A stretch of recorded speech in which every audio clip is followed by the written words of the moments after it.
In those days, the Crest was in service to the Shade, protectors of Heartvale. On the matter of sorcery, our lieutenant explains only as much as she needs to in order to make the other officers understand what miracle she is about to work. Fortunately, our previous chief sorcerer was a bit more liberal with his knowledge. Though I don't have even a small measure of the magical ability many call the talent, my time with the Crest has taught me much. I know that some mages are stronger than others, like a village dipping from the same well. Some manage only a mouthful, while others can sustain the entire village. Umbra claimed it was due to strength of will, and who am I to argue? The exertion of a mage's will on the world around them can cause elemental effects to amplify, such as taking a candle and turning it into an inferno. Still, other uses of the talent revolve around more ephemeral matters, wards and such. I have even heard rumors of those who can change their shape or raise the dead, though even Umbra wouldn't speak of such things. Beyond those rare manifestations of the talent are true names, the mysteries of the Duanum, and untold powers that cannot be categorized. All this to say, in my time with the Crest, we faced many with the talent, even hunted them on occasion. And I write with certainty that the only times I want a mage in battle is if they are on our side. I've seen too many of my fellows consumed by the chaotic powers of magic to be confident when facing off against an enemy mage.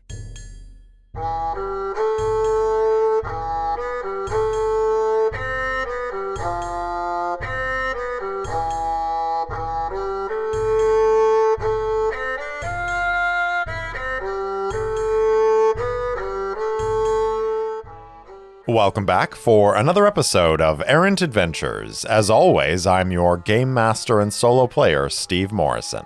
On this week's episode, soldiers of the Crest engage in battle with Lady DePeza and her combined forces of undead stone throwers and Kingsword loyalists. Find out what happens on episode 41, And Bright Does Her Fury Burn.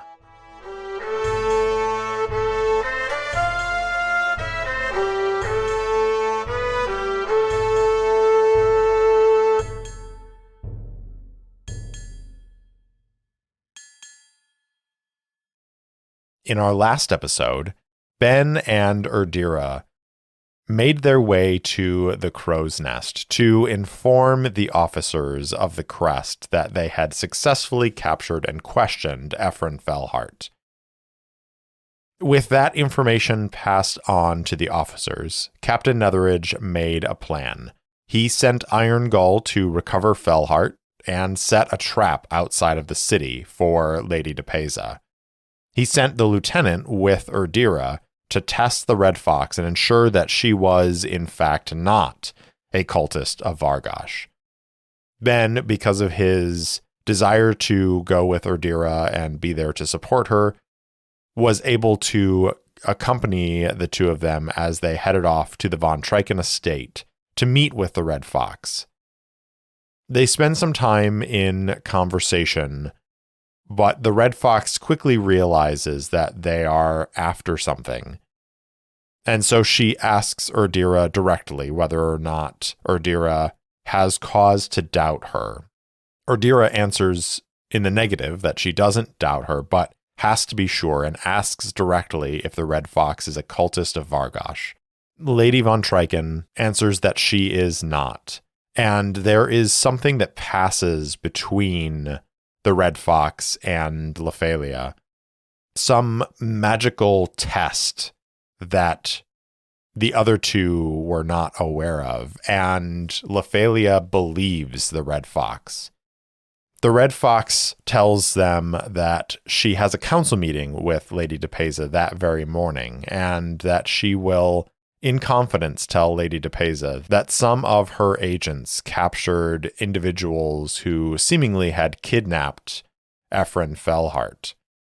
She will tell Lady DePeza that her agents are holding Ephraim Fellheart outside the city at the old stone thrower camp, and thereby the trap will be set.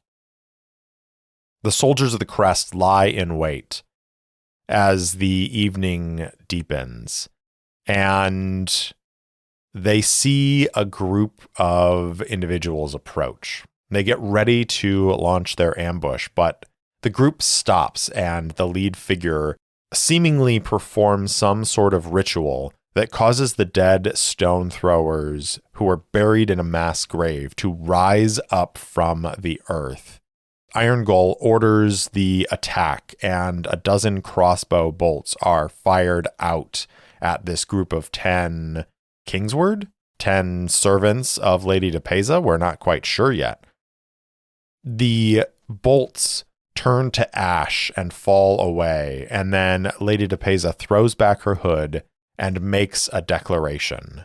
She says in a loud voice, "Give me my beloved and die."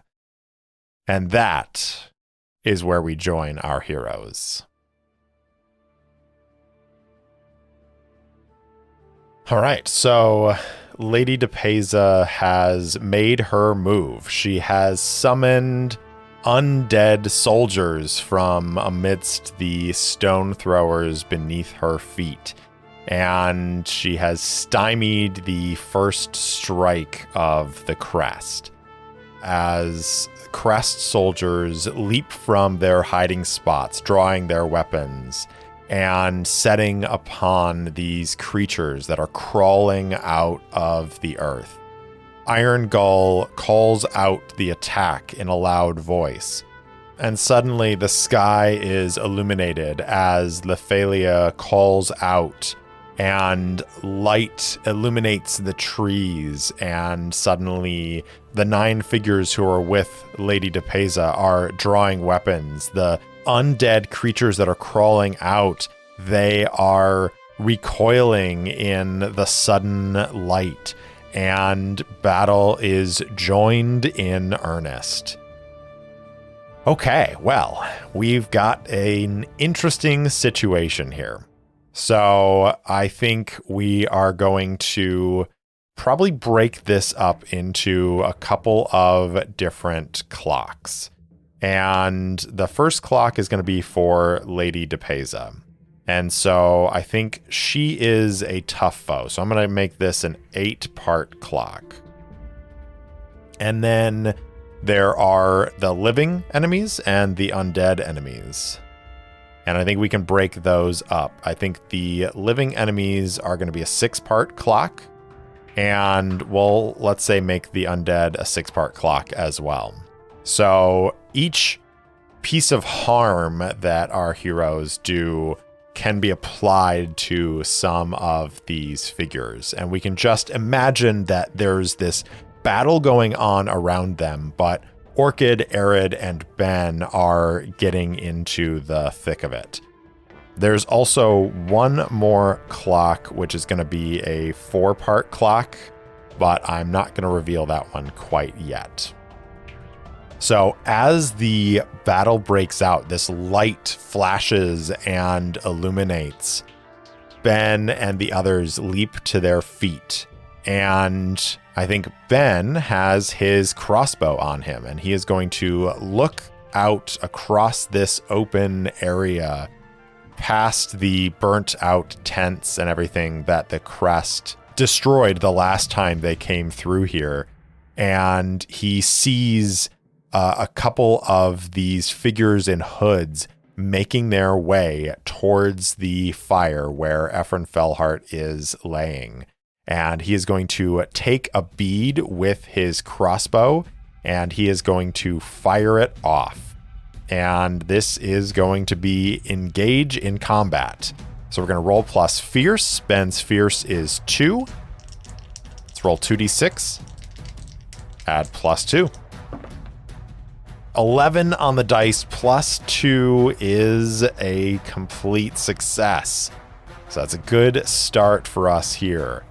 So on a 10 plus, I get to choose one of the following. I can attack with Vigor, which is inflict plus 1 harm. Parry their blows, that doesn't quite make sense with a crossbow. Battle aggressively, inflict plus 2 harm, but take an additional plus 1 harm yourself. Or fight defensively, inflict minus 1 harm, but take an additional minus 2 harm to yourself. So I think what this is telling me is that Ben is going to have about enough time to get off one shot with his crossbow before they are on him and his companions. And so he is going to unleash this shot, and I'm going to say that he is going to parry their blows.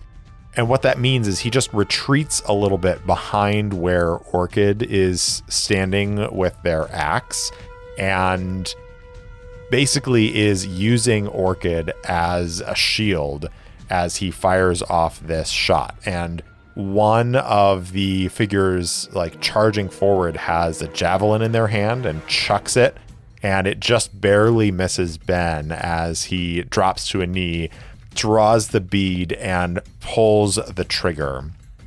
So that is going to deal 2 harm to the living. We're going to fill 2 of the pie pieces of that clock. And because I got a 10 plus, I also get to either stymie your opponent, be impressive or dominant, or achieve a goal.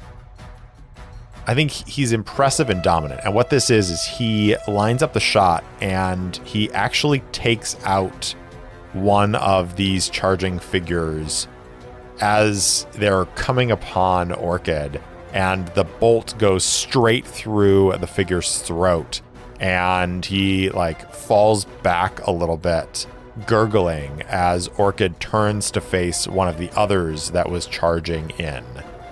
And I think then at that point, Ben throws down his crossbow, reaches down and grabs his sword and draws it out as the melee is about to begin. Arid, in a similar position, is standing there, and I think he is going to unleash his own magic.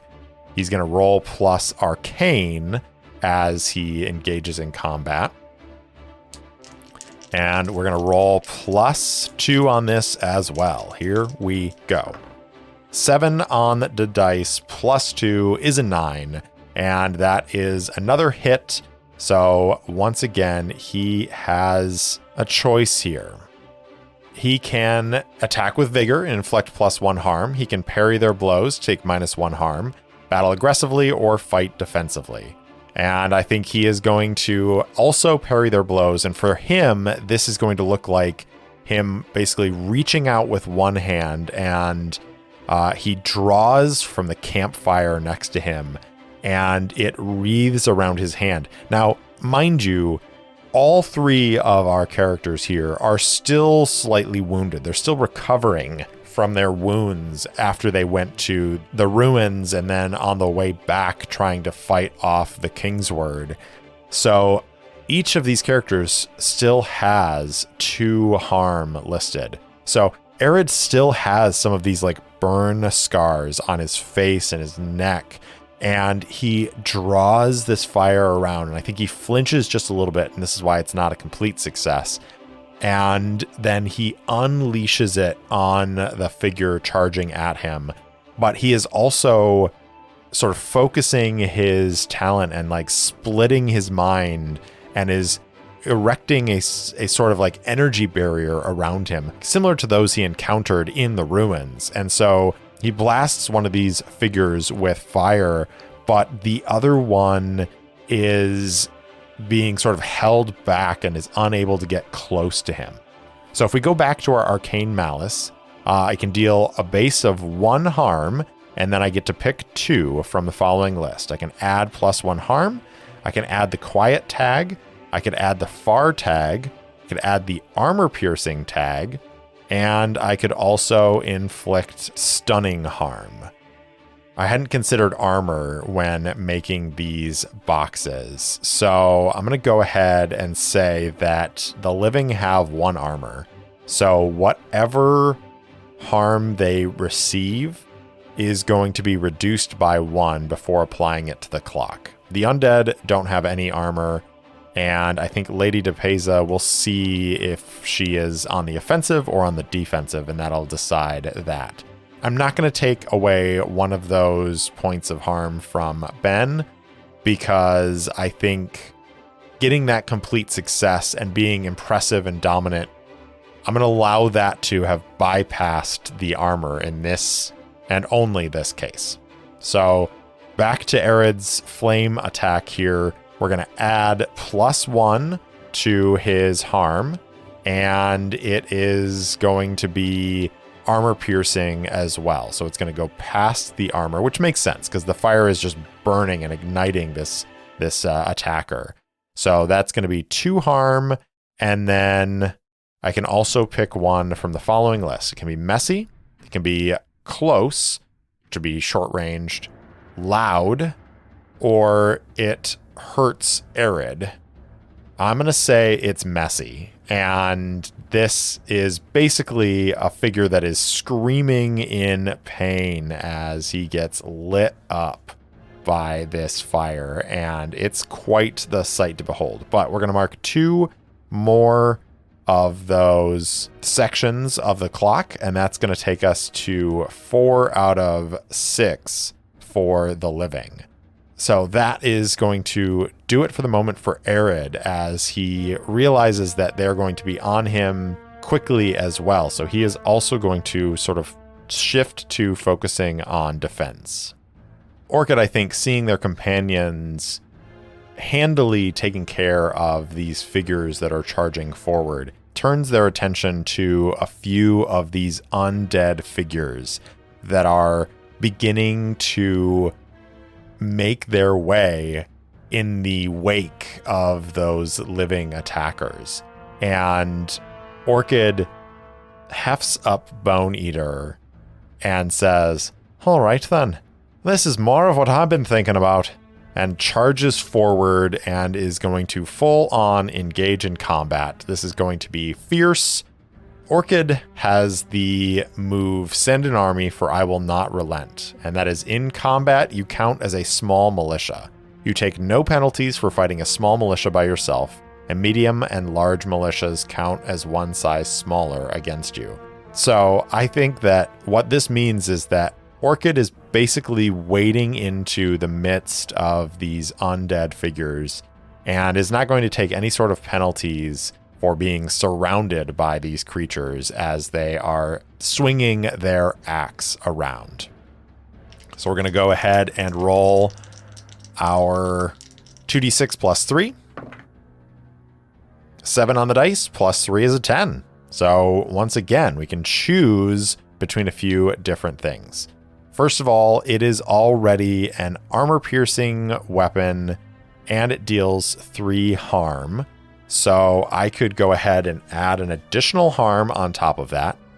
I could parry their blows, which would allow me to take a -1 harm. I could battle aggressively, inflict +2 harm, but take an additional +1 harm.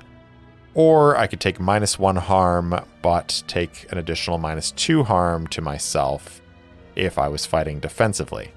So I think Orchid is not foolish. Orchid is not running into battle heedlessly, but I think that they are probably looking to strike an impressive blow here. So I'm going to go with attack with vigor and add +1 harm, which is going to be 4 harm. And I think because it's a 10 plus again, it is going to achieve a goal, and that goal is to create a distraction. Orchid is basically drawing these undead figures to them. Maybe there is something in the runes, in the etchings on their axe head that is drawing these undead creatures to them. I mean, it's called Bone Eater. Could it have been forged to fight against undead in general? Maybe. So I think it is drawing them to Orchid, and Orchid is going to unleash 4 harm on these creatures. As the battle continues around them, there is a, I think, flash of light. Well, let's ask the Oracle. Let's ask the fate chart. Is Orchid's axe, Bone Eater, specifically designed or constructed to fight against undead creatures? I think it is 50-50. 19 is a yes with chaos factor of 5. So yes, it is. So I think every strike of the axe against these creatures, this light flashes out and they sort of like recoil a little bit, but then there's this fierce desire to destroy and overcome this creature that holds a bane of their undead existence. And so they close in. But again, because Orchid has that ability of send an army for I will not relent and can be equivalent to a small militia themselves, I'm going to say that they take 2 harm, but they have 2 armor. So they're going to take no harm from this wave of the battle as they are exchanging blows. And I think these undead creatures are like reaching out and like grasping at them, and Orchid is just throwing them off. And that's about when the battle song starts in. That's about when they begin singing this Pharamorkian death chant, and the undead are sort of like quavering in their steps. Okay, so all 3 of our characters have engaged in this battle. Now, Lady DePeza's intent is to recapture Ephraim Fellheart, to get him away. I think she realizes now, as she sort of was approaching this site, that she was walking into an ambush. As a priestess of Vargaush, in tune with the energies that bridge life and death, it's possible that she could feel the heartbeats of the Crest soldiers in the forest around her as she approached. So I think she knows that she's been had, if you will, that she's been drawn into a trap. And now she is single-minded. She does not care about these figures that she brought. She only cares about retrieving Fellheart. And I think probably at this point, escaping from here. So that tells me that she's going to make her way forward. Now, I said there was another clock, and I am going to roll to determine if that clock is actually active here in this fight. We have not seen our old friend Gimbal in a long time, and Gimbal definitely worked for Fellheart, and this is his old camp. So I think it is a sure thing that he is here, and that he is helping Lady DePeza recover Fellheart. So we're going to roll on the fate chart, call it a sure thing. 56 is a yes. Yes, Gimbal is here. So he was part of that group that was charging towards the campfire where Fellheart is bound and gagged. And he witnessed Ben and Arid make short work of those who were closing in. And I think he slips off into the darkness, what little darkness he can find in this part of the camp. And he begins making his way around towards where the bound and gagged figure of Fellheart is. So here's the question. Does Ben notice this figure closing around? I think that this is... It's a good question, and I could do either study a situation, or I could just ask the fate chart.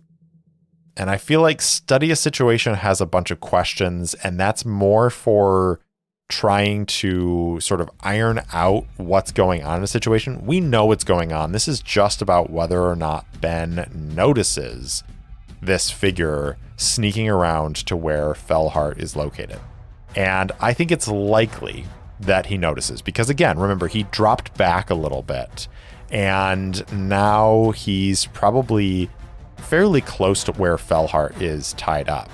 And he is looking out at this battlefield as soldiers of the Crest are clashing with other of these cloaked figures and some of these undead creatures.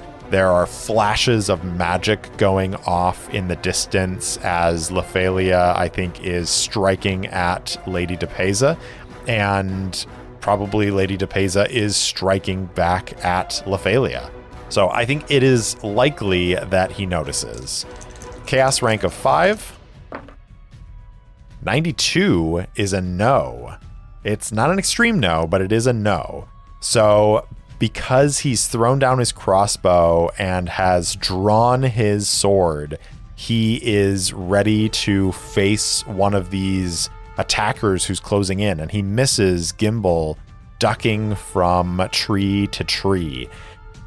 I think Gimbal is trying to make his way out now, is sneak his way towards where Fellheart is tied up and gagged.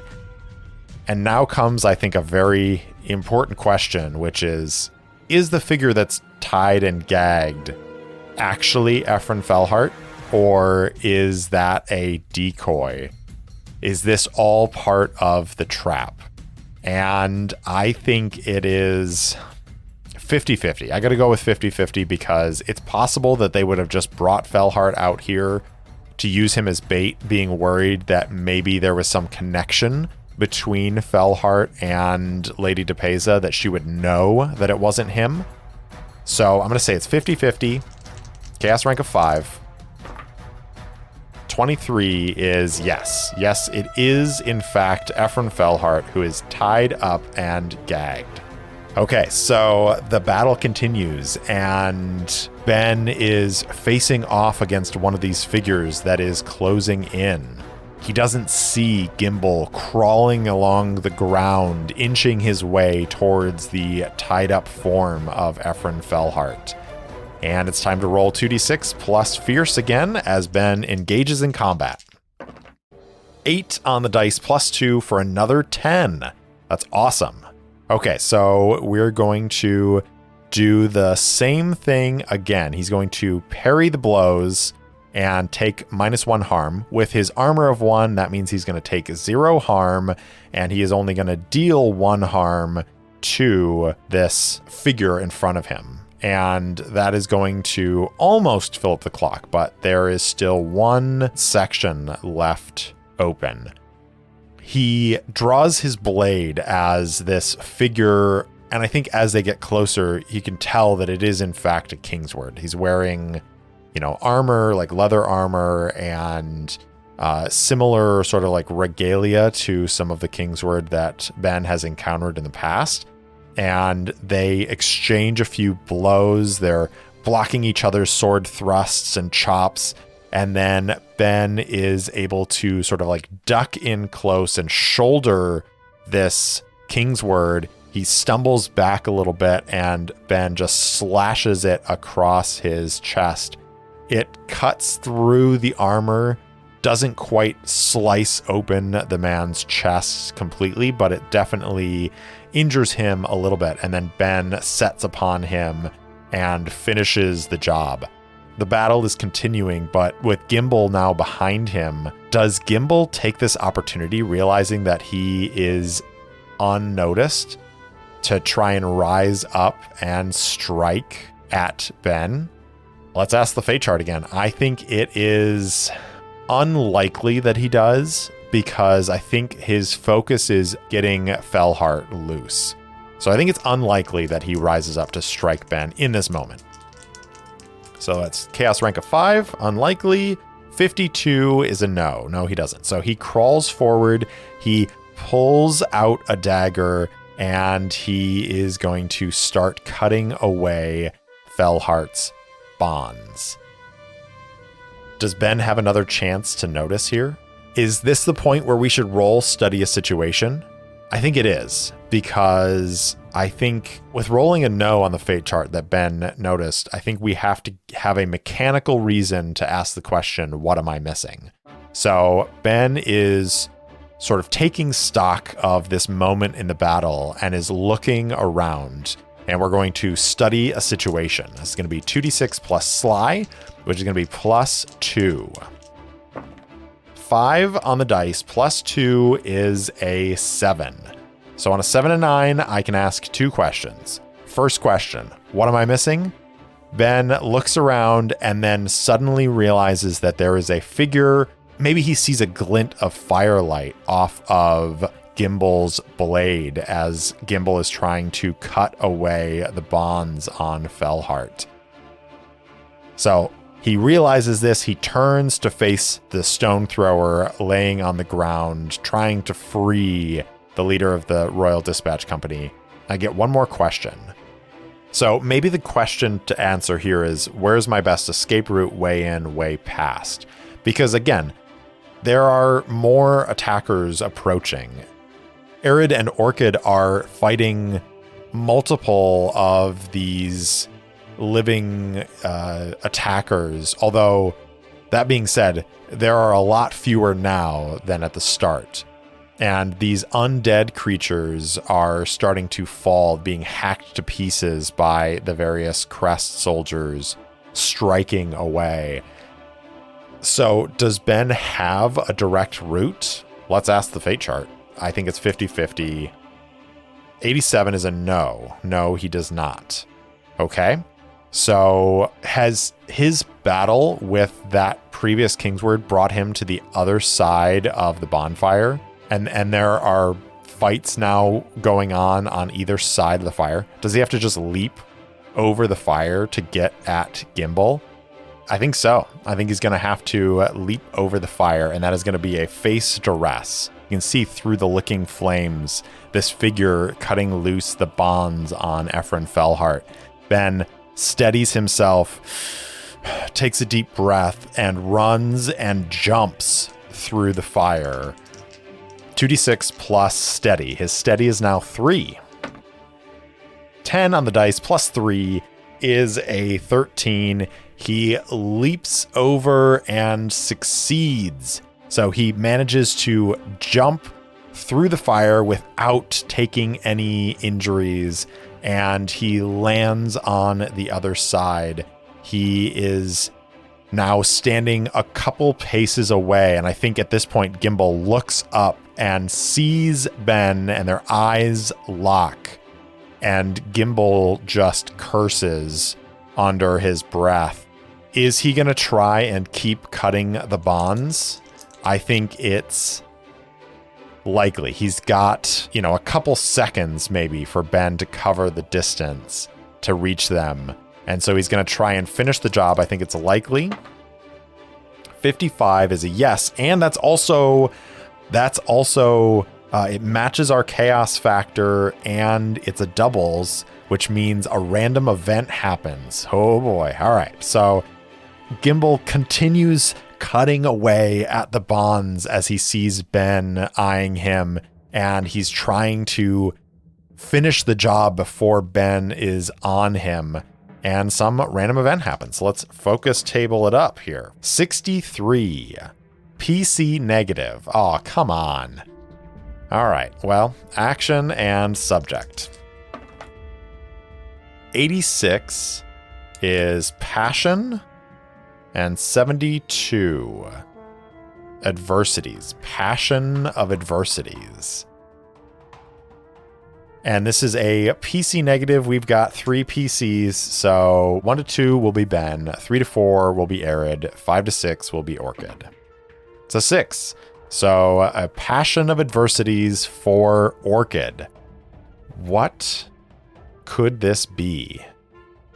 I mean, Orchid is in their element. They are in the midst of this battle, and they are surrounded by undead creatures. Their axe is singing through the air. I think they don't notice Depeza approaching. And Lady Depeza is a priestess of Vargaush, a priestess of a god of corruption and decay. And I think DePeza approaches, and she is going to unleash a torrent of like enervating energy, necrotic energy on Orchid, and Orchid is going to have to attempt to resist this. And I think that's going to be face duress. So when you do something difficult where your ability to do so is seriously in question, roll plus steady. Now there's an argument to be made here that I should actually roll plus fierce because it's some sort of physical ailment, but I think that it makes sense for it to be steady because it's really about whether or not Orchid is driven back by this corrupting influence. So it's going to be +1 for Orchid. Steady is not their strong point here. 2d6 +1. Yep, here it comes. Okay, so we got 4 on the dice. +1 is a 5. So this is going to be a miss. And if I look at my MC move table, there are a bunch of different options, but I feel like this could just be straight up harm, or it could be something worse. Let's go over to Maze Rats and let's roll up a spell real quick. Let's see what Lady DePeza actually unleashes on Orchid. 3 and a 5 is going to give us a physical effect and a physical element. Okay, here we go. 4 and 1, levitating. Ooh, levitating, that sounds fun. And physical element. 6 and 6, worm. Levitating worm. Oh, okay. So what that says to me is that Orchid is slashing away with their axe, and all of a sudden they feel this strange ethereal coiling around their leg. And it's kind of like, oh, what's this now? And they look down, and emerging out of the earth is this incorporeal worm with an exoskeleton that is coiling up Orchid's leg. And as it coils up the leg, it becomes corporeal and is like squeezing, and there is this pain that begins to rise in Orchid's leg as a neck desolith lifts Orchid off the ground and then slams them down into the earth as Lady DePeza walks by. Well, that's not good for Orchid, and I think that draws Arid's attention. Arid, seeing this neck desolith, seeing Orchid now on the ground and a couple of these undead creatures still standing, which are now like reaching down upon them to tear them apart. I think Arid is going to harness the unspeakable power and attempt to ward his friend Orchid. And once again, we're going to roll plus arcane. This will be +2 for Arid. 7 on the dice, +2 is a 9. So on a 7 and 9, the MC will also hold 1 and may spend it on one of the following. The power knows what you're doing and why you're doing it. The power asks for something minor in return. Power requests some small show of loyalty. I'm going to spend that immediately, and I'm going to say that what Arid does is reach out, and similar to what he did earlier in the battle, he is going to create a barrier around Orchid to protect Orchid from those undead creatures. He can't do anything about the neck desolith because it's twined around Orchid. He's hoping that Orchid can take care of that themselves, but he can at least defend Orchid from the undead creatures. But the power knows what you're doing and why you're doing it. I think Lady DePeza gets a taste of Arid's magic in the air, and she turns her attention towards him. And he's now in her sights. Lephalia is also present.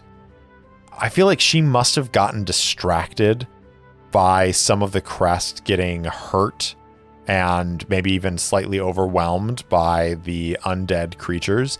Because here's the thing, Orchid may have a blade that is cut out for destroying undead, but that doesn't mean everybody does. And so I think maybe Lephalia had to split her attention between trying to fight Depeza and also keeping some of the Crest soldiers alive from these undead creatures. And Lady Depeza was able to break away from that fight and make her way towards where Felheart is being held. Because again, that is her goal. So Arid is now fully in her sights, and I think that could have some pretty bad repercussions for him. But we should talk about Orchid, because Orchid is now on their back and is being crushed by this Necdesolith. And Orchid is going to try and kill this Necdesolith with their axe. I'm going to make an additional track here for the Necdesolith, and that's going to be a 6-part clock as well. So Orchid strikes down with their axe. We're going to engage in combat. This is going to be Fierce +3. That is 8 on the dice, +3 is an 11. So I think Orchid is going to battle aggressively. Orchid's going to deal +2 harm, which is going to take it up to 5 harm, and is going to take a harm themselves as they bring the axe down and it buries into the exoskeleton. And I think at this point, the Necdesolith has crawled around and is like wrapped around Orchid's chest and is just squeezing and trying to crush their ribs. And their armor is holding up because it's a little heavier armor. It's like a metal breastplate, but it's starting to like crack under the pressure, and some of that damage is like crushing them. And Orchid swings the axe down and brings it into like under the exoskeleton, has worked its way in, and is now just pulling as hard as they can, trying to drive that axe head into the creature's body. And that is going to fill almost the entire clock in one strike, but at the expense of a little bit of harm for Orchid. Now Ben sees what Gimbal is doing and is going to charge forward. Is he able to make it before Gimbal is able to finish cutting the bonds? Because Gimbal decided to stay and continue cutting the bonds, I think it's very unlikely that Ben's going to make it in time before those bonds are cut. 82 is a no. No, he is not fast enough. So the bonds come loose on Felheart's hands. Here's the question. Is Felheart conscious? I think that is very likely. 79, yes. Yes, Felheart is conscious. So the bonds come loose. I think Gimbal at that point just drops the knife in front of Felheart and then leaps to his feet as Ben comes swinging down with the blade. Gimbal is drawing their axe up to block it, and Ben and Gimbal are facing off. Gimbal looks at Ben and says, "All right, one of these Crest dogs. Well, you killed all my men, but I'll have my vengeance today." Ben, bringing his sword forward and preparing to strike, says, "I think not, my friend. This is the end of the line for your stone throwers, and your Kingswood, too." And he is going to strike with his sword, and we're going to engage in combat once again. +2. 12 on the dice, +2 is a 14, which is a full success. Does Ben battle aggressively here? Is Ben really set on taking Gimbal down? Because if that's the case, he's also going to take a harm, but it might just be worth it because that would be 4 harm. Gimbal probably has some armor on, so it's not going to take all the harm. No, he's just going to attack with vigor. So he's going to deal +1 harm. So it is going to be 3 harm, of which Gimbal takes 2 of that. So that fills 2 of the 4 sections of the clock. And Ben is going to take 1 harm because he does only have an armor of 1, and deadly weapons have harm of 2. So he gets cut a little across his arm, and he grimaces a little, but his blade cuts into Gimble's leg, and Gimble begins to stumble a little bit as they are circling. Gimble says, "You aren't going to get away with this. You're not going to win this fight. We've got the power of a god on our side." Ben says, "The power of a god, you say? I heard your god was dead, just like your friends, and soon you will be." And they strike again at each other. We're going to engage in combat once more. This is +2 for our fierce. 9 on the dice +2 is an 11. So another successful hit here. And I think Ben's going to do it again. He goes for the kill. He's going to take a little bit of harm. He's going to take 1 harm off of this, which is going to take him up to 4 out of 5 as he gets cut up a little. But he's able to drive the blade through Gimble's chest. And the stone thrower sort of gasps a little bit. Some blood leaks out of his mouth down his long beard.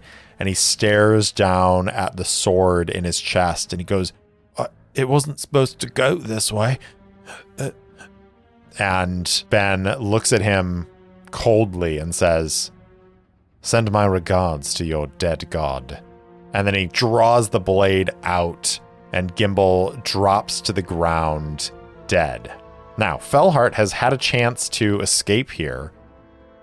Is he escaping, or is he going to strike at Ben's back? I think it's 50-50. I don't know how brave he is. 38.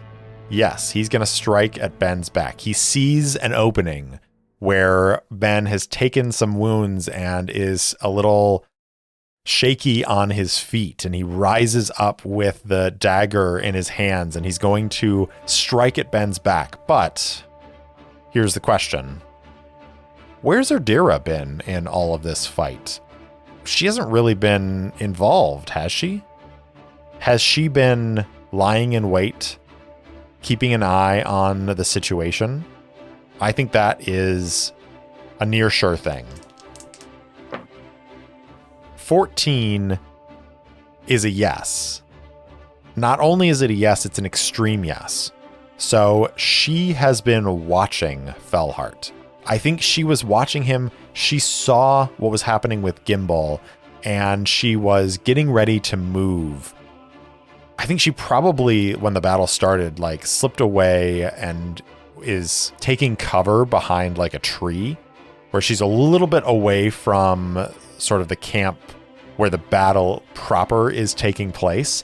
And I think she sees this moment and she is getting ready to act. And then she sees Ben leap through the fire. She's biding her time. She sees Ben strike down Gimble, but then she also sees Fellheart rising behind him, ready to strike. Does she try to stop Fellheart and take him prisoner again, or does she try to kill him? I think she wants to try and take him prisoner again. In fact, I think that's also a near sure thing. 19 is not an extreme yes. It is just a yes. So she wants to take him captive. So I think she calls out to Ben and charges forward and tackles Fellheart. Ben sort of like whirls around and sees Fellheart with this dagger in hand. And then Erdira comes flashing out of the shadows and tackles Fellheart to the ground. And I think they together are able to wrestle him back and bind him once again. And now we have Lady DePeza. There are a few of the living still alive. There are a few of the undead still fighting. The Necdesolith is still trying to strangle Orchid. and Lady Depeza arrives to face off against Arid. Arid, I think, seeing her, says, "My lady, you will not win this fight. There are too many powers arrayed against you here. Surrender if you know what is good for your beloved." Lady Depeza looks at him with wild eyes, and she says, "I do not bargain with worms. I crush them beneath my boot heel." And she is going to unleash some arcane power against Arid. What does she do? Let's find out. An ethereal effect with a physical form. So the ethereal effect is 3 and 4, energizing. And the physical form, 6 and 4, energizing trap. Okay, so she looks at Arid and she speaks a few words and she makes a few gestures, and the ground around Arid begins to blacken and wither and die. The trees around them begin to crack and wither, and these tentacles of dark energy writhe out of the ground and try to wrap themselves around Arid. And he is going to attempt to harness the unspeakable power to stop this from happening. So plus arcane, we've got 6 on the dice, plus 2 is an 8. So there's going to be 1 hold against Arid here, but he is successfully able to divert those things. I think the hold here is that Lephalia is still delayed, because I think if Lephalia was not delayed, she'd be able to join this battle and their powers together would be much stronger against Lady Depeza. So Lady Depeza and Arid are facing off against each other. Arid is able to bat away these tendrils of enervating power, and then he is going to lash out with more fire. So he's going to roll plus arcane as he engages in combat. 7 on the dice plus 2 is a hit. So he is going to parry their blows, again using magic to shield himself, to cloak himself in defense, while unleashing this fire on Lady Depeza. We are going to add plus 1 as it is powerful, and I think we're also going to make it piercing. I think that will get through her own defenses, and it is going to be short ranged. So they are in close quarters now as fire lashes out. This is going to be 2 harm against Lady Depeza. That is going to fill the first 2 sections of this 8-section clock. Lady Depeza, I think, stumbles back a little bit as she sort of waves a hand to try and deflect some of that flame. And she is going to curse his name. But I think Arid is going to take a point of harm from this, because he took -1 harm, but he is still dealing with some dangerous magic. So he's up to 3 out of 5 harm. And he is going to strike again with arcane. 6 on the dice plus 2 is an 8 for another success. He's going to do the same thing. He's going to parry their blows. -1. So he's going to take 1 more point of harm, and he is going to fill 2 more of these sections on the clock. So Lady Depeza's clock is halfway full. So he's whirling fire around. It's igniting and like swirling around him, and every time he like flinches a little bit, and she is lashing out with these tendrils of necrotic energy as she's trying to strike at him. He is able to deflect some of it, but he is still taking some injury here. While this battle's going on, Orchid is continuing to wrestle with the Necdesolith, and we're going to roll plus fierce. 5 on the dice plus 3 is an 8. Orchid is going to strike with vigor, and this is going to be +1 harm. So that is going to be a total of 4 harm.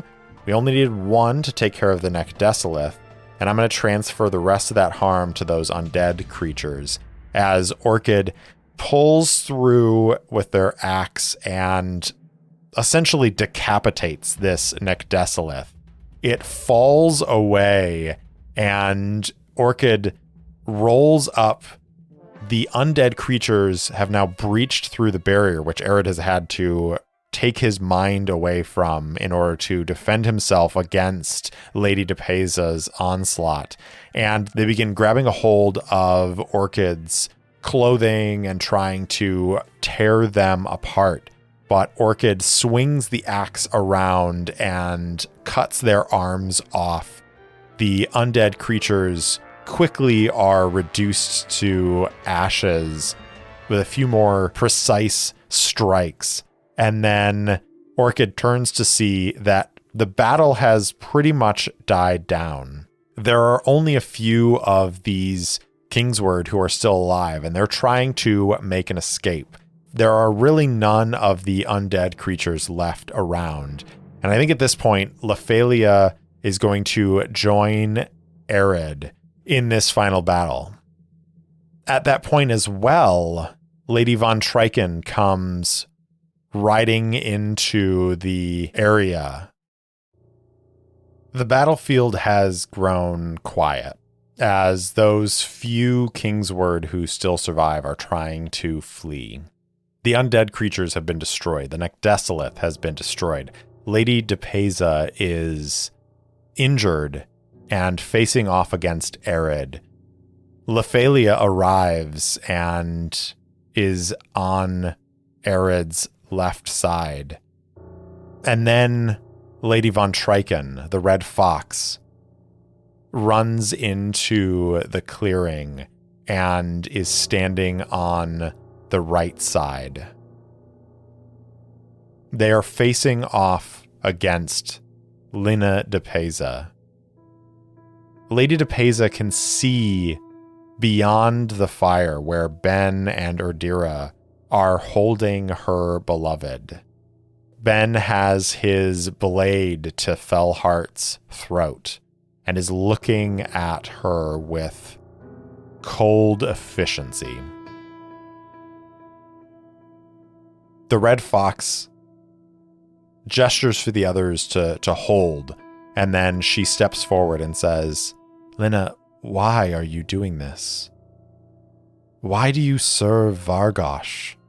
What could a dead god possibly grant to you that you cannot find in the land of the living?"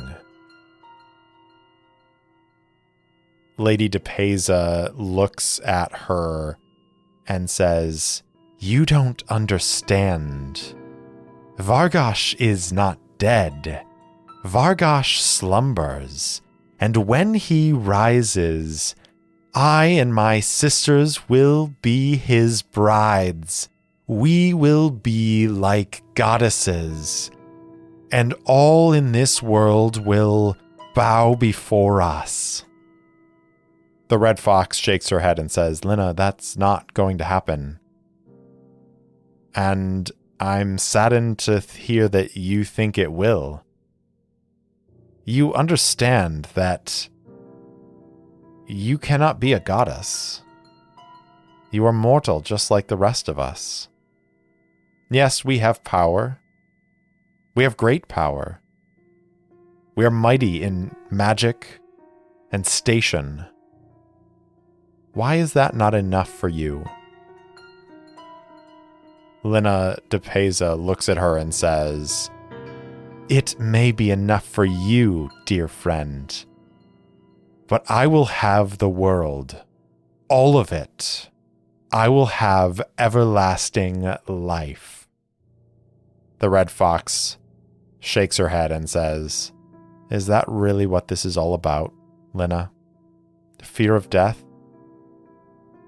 You and I both know that the Sleeper King always draws us to his mercy.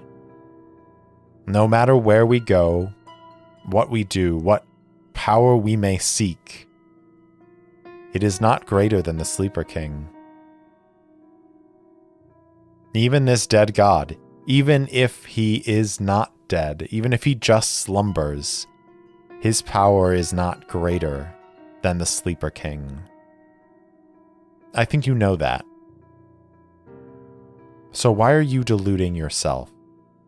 Elena de Peza says, "You are the one deluding yourself, Wilhelmina. If you think that you and your petty little mercenary company can stop us. We have powers beyond your understanding. Now step aside. I don't want to kill you. You are my friend, and have been for years. I don't want to have to do this, but if you don't step aside, I will do what I must." At this point, the soldiers of the Crest have gathered around. They are waiting to attack, to charge, to strike. They're waiting to see what happens. The Red Fox says, "Oh, Lena, you know that I cannot stand aside. You know that I won't stand aside. Please, surrender, and I will show you mercy. I swear it on our friendship." And Lady de Peza strikes. How does she strike? 3 and a 4, a physical effect and a physical element. So the effect is 2 and 1, crushing, and the element 1 and 1, acid, crushing acid.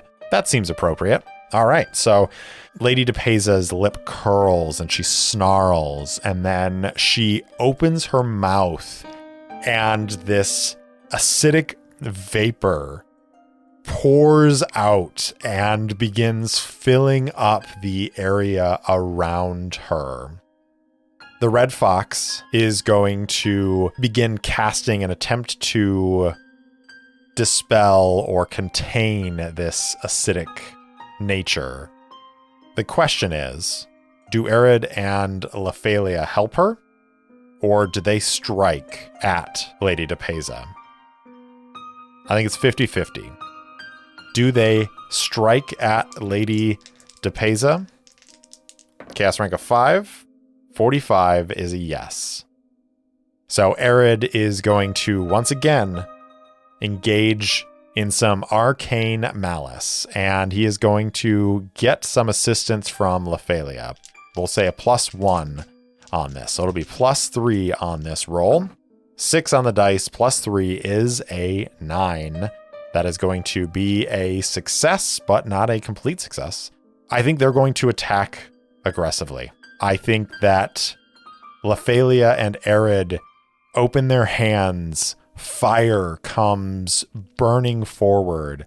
I think the Red Fox realizes too late that they're not trying to help her contain it, but trying to strike at Lena de Peza.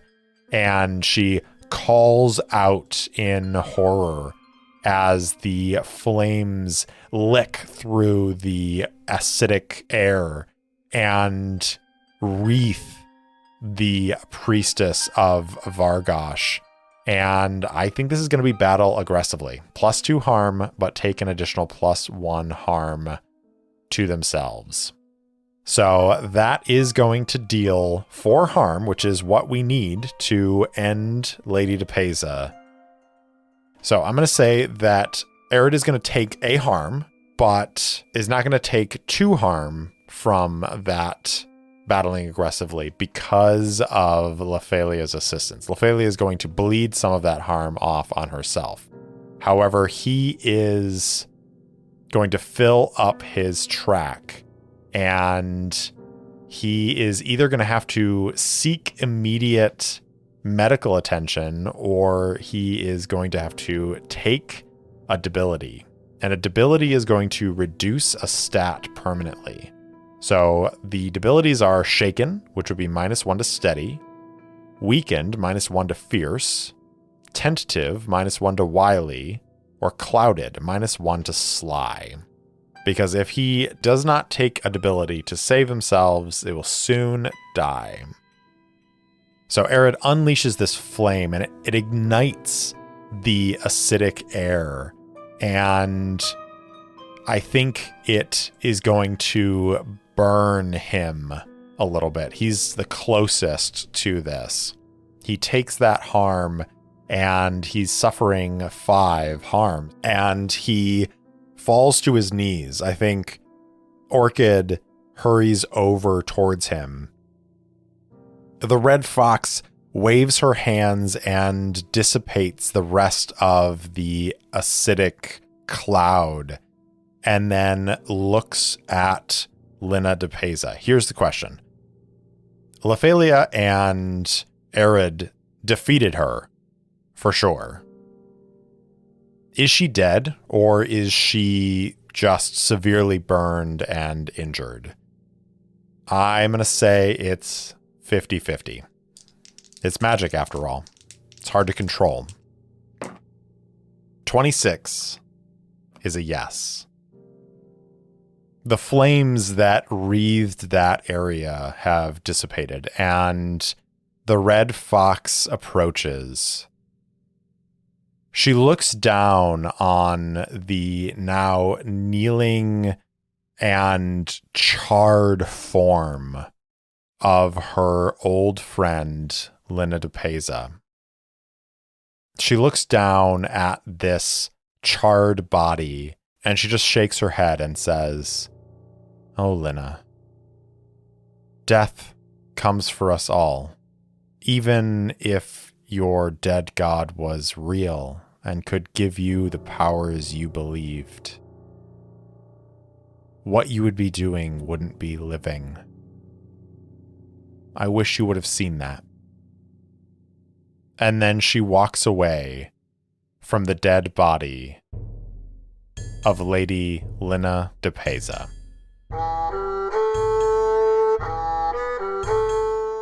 Thanks for listening to Errant Adventures, and thank you so much to Syrinscape for the lovely ambient sounds and music throughout the episode.